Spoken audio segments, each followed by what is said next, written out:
Los desastres rara vez entran pateando la puerta. La mayoría de las veces llegan descalzos, sin platos rotos, sin gritos a medianoche que obliguen a los vecinos a encender la luz del porche, sin un instante fulminante que anuncie «aquí es donde todo cambia». Los peores giros de la vida suelen empezar con silencio, el tipo de silencio que se hunde en los cojines del sofá y aprende la forma de tu cuerpo, el que se cuela en tu taza cada mañana, el que se desliza al hueco entre dos personas y se queda allí, paciente e invisible. Antes de contarte lo que pasó, detente un segundo. Escucha la habitación que te rodea, el zumbido del refrigerador, el tráfico a lo lejos, la vibración suave del teléfono. Si escuchas historias como esta, no lo hagas por espectáculo. Quédate porque a veces la verdad necesita una voz cuando estamos demasiado cansados o demasiado asustados para decirla en alto. Si alguna vez te has sentido solo compartiendo cama con la persona que prometió amarte, si alguna vez te has tragado tus palabras porque decirlas armaría un problema, si alguna vez avanzaste hacia el borde tan lentamente que no notaste la caída hasta que ya estabas cayendo, entonces escucha con atención. Nadie se despierta y decide arruinar su vida a propósito. No te miras al espejo del baño con el cepillo en la mano y piensas, hoy voy a prenderle fuego a mi casa desde dentro. Nunca se siente tan dramático. Sucede en tardes comunes, en filas de caja, en esos segundos entre una elección aparentemente inofensiva y la siguiente. La vida es experta en disfrazar el peligro de aburrimiento. No hay música de advertencia, no hay un letrero que parpadee. Presta atención, este es el punto sin retorno. El día que Adrián entró en mi mundo se sintió exactamente así. Normal, manejable, casi nada. Era un martes de lluvia indecisa, no una tormenta, solo una llovizna constante y gris que volvía moradas las ventanas. Nuestra casa era demasiado grande para dos personas y demasiado silenciosa para sentirse hogar. Un lugar moderno y caro en una colina, con pasillos que hacían eco y muebles que parecían intocados, como si estuviera montada para una sesión de revista. Mi esposo, Graham, ya se había ido a la firma financiera. Graham vivía de horarios y estatus, camisas planchadas, zapatos lustrados, llamadas que empezaban antes del amanecer. A lo largo de 16 años, su ambición no simplemente creció, sino que se expandió hasta ocupar cada habitación. En algún punto dejé de ser su compañera y me convertí en parte del entorno, como el arte en las paredes, como la lámpara que siempre funciona, necesaria, pero invisible. Aquella mañana habría sido como cualquier otra, salvo por la llegada. Adrián era el hijo de Graham de su primer matrimonio, 25 años, pintor, silencioso de esa forma que a veces tienen los artistas, como si siempre estuvieran escuchando algo que nadie más oye. Tenía una mirada aguda, como si desarmara el mundo pieza por pieza, como si todo fuera un rompecabezas que no podía dejar de resolver.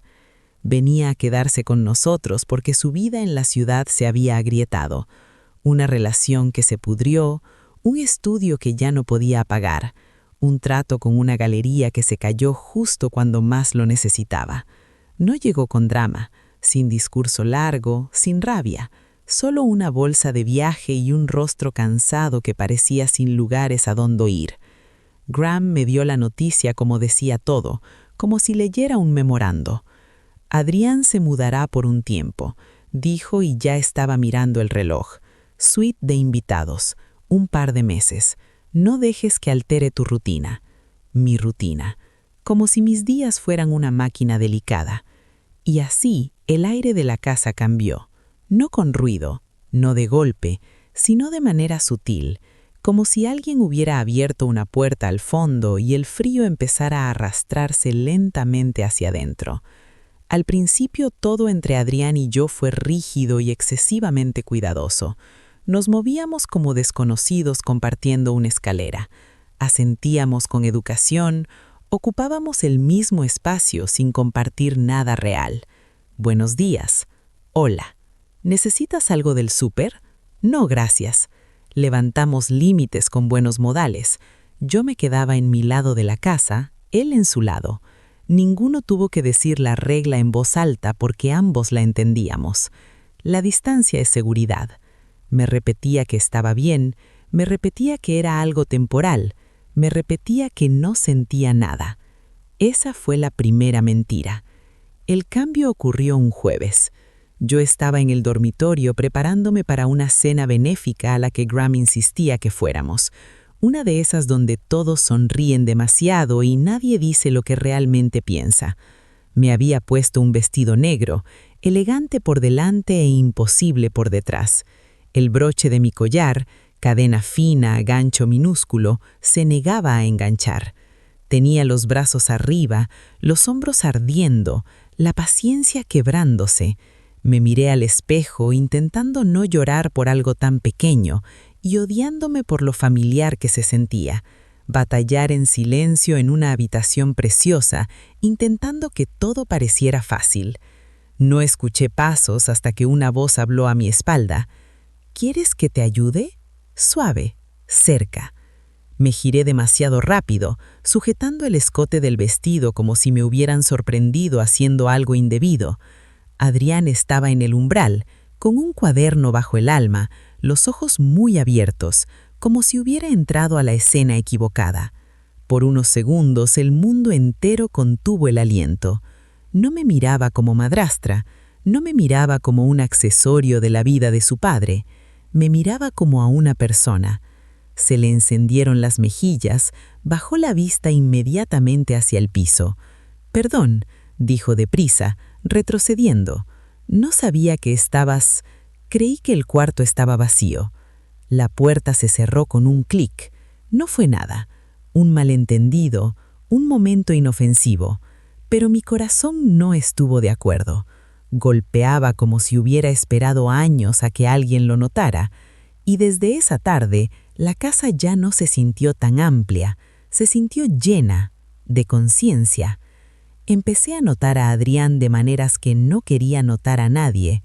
El rasguillo del lápiz sobre el papel en la sala del sol, la manera en que preparaba el café fuerte y se olvidaba de beberlo hasta que se enfriaba, el tarareo bajo que hacía cuando pintaba, como si se tranquilizara a sí mismo. Me odié por prestar atención, y me odié aún más que su presencia hiciera mi soledad más ruidosa, no más suave, como subir el volumen de algo que llevaba años tratando de ignorar. Graham, por supuesto, no notó nada. Una noche, levantó la vista del laptop y dijo: «Duerme todo el día. Está perdiendo el tiempo. Necesita un trabajo de verdad».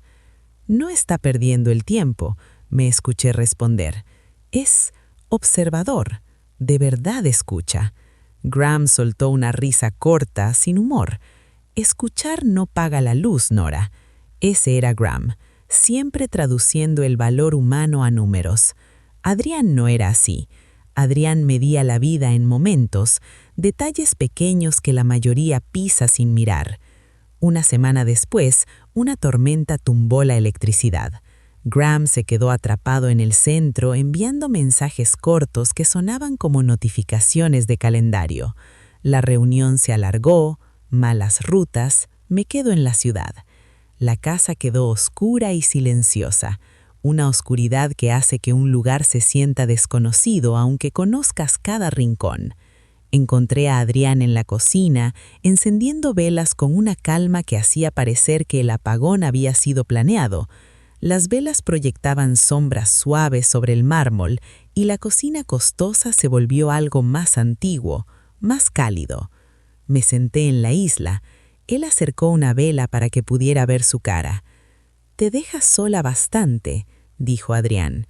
No era una pregunta, era una observación, dicha suavemente, como si no acusara a nadie, solo nombrara el clima. «Está ocupado», respondí en automático porque eso era lo que me había entrenado a decir. Adrián miró la llama un segundo y luego me miró a mí. «Creo que es ciego», dijo. No con crueldad, con honestidad. Las palabras me cayeron en el pecho con el peso silencioso de la verdad. Luego, Adrián preguntó, ¿alguna vez sientes que estás actuando un papel que no elegiste? Se me secó la boca. Todos los días, susurré. No nos tocamos, no pasó nada físico, ningún cruce dramático, pero algo más cruzó esa noche, algo más difícil de deshacer. Hablamos hasta que las velas se hundieron en charcos de cera. Me contó de la ciudad, de cómo el fracaso puede sentirse como ahogarse en cámara lenta. Yo le conté cosas que nunca había dicho en voz alta, cómo un matrimonio puede verse perfecto desde afuera y aún así sentirse como una habitación cerrada. Nos reímos, bajito, como si tuviéramos miedo de que la risa despertara a la casa. Y cuando las luces por fin parpadearon de vuelta, no se sintió. Después de eso, intentamos retroceder. Lo intentamos de verdad. Volvimos a marcar distancia. Hicimos las conversaciones cortas. Actuamos normal. Pero ignorar una conexión es como intentar sostener aire en las manos. Cuanto más aprietas, más rápido se escapa. Hubo miradas que duraban un segundo de más. Sonrisas compartidas que no encajaban en un hogar cuidadoso. Roce breve de dedos al pasar un plato, y luego, ambos fingiendo que no había ocurrido. Vivíamos sobre un alambre tensado muy alto sobre una caída, actuando como si el equilibrio fuera lo mismo que la seguridad.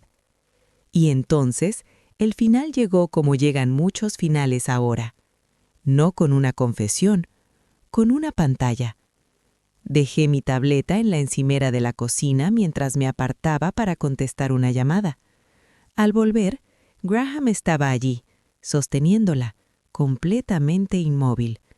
Sin gritos, sin portazos, sin furia que hubiera facilitado pintarlo como el villano. Solo silencio, frío y afilado. En la pantalla había un mensaje de Adrián. Nada explícito, nada escrito en neón, solo íntimo de la manera que más importa. Hoy vi un retrato y pensé en ti. Mereces que te vean como un artista ve a su modelo, como si fueras real. El rostro de Graham se quedó sin color. Sus ojos parecían planos, como si hubiera apagado toda emoción para conservar el control. Graham, empecé, con la voz ya temblando. No, dijo en voz baja.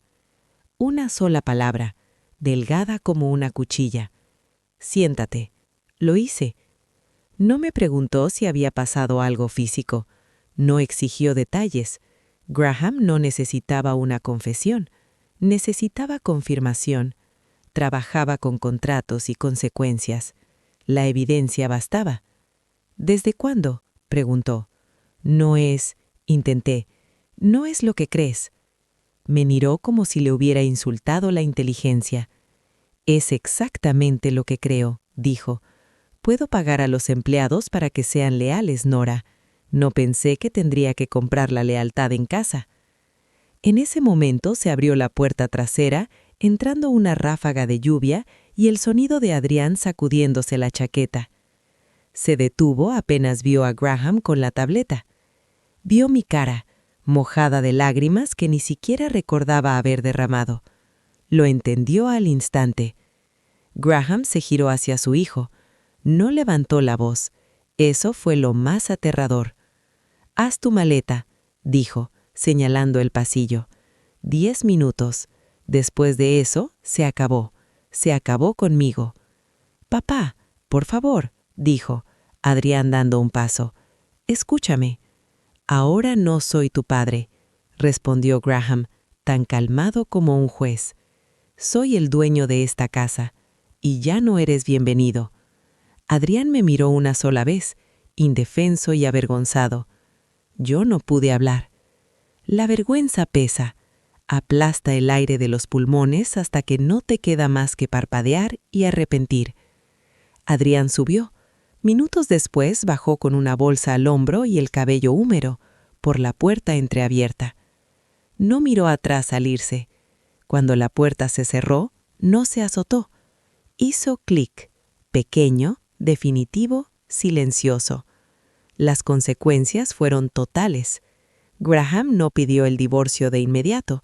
Eso habría sido público, engorroso, incómodo para su imagen. En cambio, me castigó con una helada controlada. Vivimos en la misma casa como enemigos bajo una tregua. Solo hablaba cuando era necesario. Se movía por las habitaciones como si fuera un olor desagradable. Amigos dejaron de invitarme. Las llamadas quedaron sin respuesta. La gente siempre cree la versión contada por quien se ve más sereno. Y Graham era un maestro de la serenidad. 3 meses después, el silencio se volvió insoportable para mí. Hice mis maletas y me fui mientras él estaba en el trabajo. Me mudé a un estudio pequeño encima de una panadería, donde el pasillo olía a azúcar, pintura vieja y detergente de alguien. Las tuberías golpeaban, las ventanas temblaban, nada combinaba. Pero por primera vez en años, el aire se sintió mío. Adrián intentó contactarme una vez, un mensaje cuidadoso, una disculpa corta que cargaba 1000 cosas no dichas. No respondí, no porque no quisiera, sino porque la culpa puede pudrir hasta la conexión más suave. Lo que fuera que tuvimos no nació a plena luz, creció en las sombras del abandono y el silencio, y las sombras no hacen cimientos firmes. Él se mudó al oeste, cerca del océano, buscando renta más barata y un nuevo comienzo. Yo me quedé en la ciudad, aprendiendo a ser persona otra vez.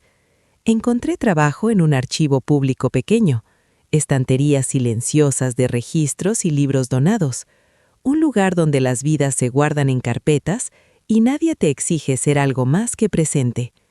Pasaba los días ordenando historias ajenas, intentando hacer las paces con la mía.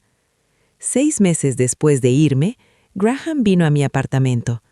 Cuando abrí la puerta, ahí estaba con un abrigo a medida, un reloj caro atrapando la luz, viéndose absurdo en el pasillo estrecho, como un hombre que había entrado al mundo equivocado. No vino a disculparse, no vino a preguntar si yo estaba bien. Me extendió un paquete de papeles, documentos finales, firmas finales. Los tomé sin decir nada. Él se dio vuelta para irse, pero se detuvo con la mano en el picaporte. Por un segundo pensé que se ablandaría. No lo hizo. «Espero que haya valido la pena», dijo, sin mirarme. «Espero que los escombros te sepan a libertad». Y se fue. Me quedé allí, en mi apartamento pequeño, sosteniendo un bolígrafo sobre el papel. Miré el suelo gastado, la encimera astillada, la mesa de segunda mano que había comprado con mi propio dinero. Y pensé en la casa de la colina, el museo de un matrimonio, el lado frío de la cama, los años de encogerme hasta tomar una forma que no molestara a nadie. Caminé hasta la ventana y vi el coche de Graham alejarse, perdiéndose entre el tráfico como si nunca hubiera estado allí. Sí, le dije a la habitación vacía, valió la pena, porque los escombros ya no parecían fracaso, parecían espacio, y por primera vez el silencio no se sintió como castigo, se sintió como una página en blanco, y esta vez era yo quien tenía el bolígrafo.